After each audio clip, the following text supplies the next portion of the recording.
When you're in your lesson editing area, you're going to add content and activities, and then scroll down until you get to the purple section called discussions. And here you'll see a couple of ways that students can collaborate as a whole group, including taking a poll.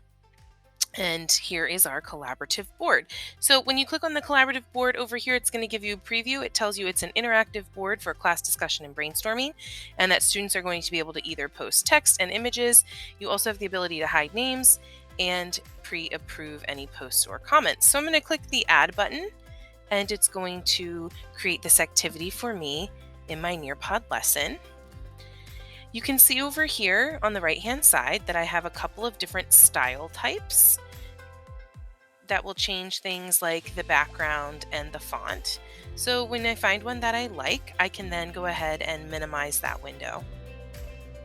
Right now I am on grid format, but I could also choose to create columns if I had a sorting activity that I wanted the students to complete.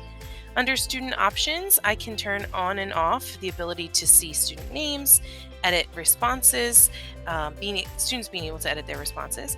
I can set it so that I have to approve the posts before they come up here. I can also allow comments on each of those posts, and I can ask to approve those comments before they post as well.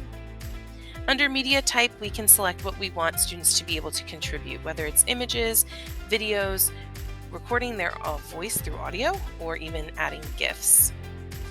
Over here, if I needed to add some sort of media that would inspire them to contribute, I can click here and upload an image or a video or even some web content.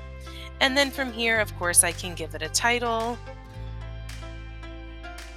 and a description, and then I'm finished. At the bottom, I'll click Save, and this is added as an activity to my Nearpod lesson.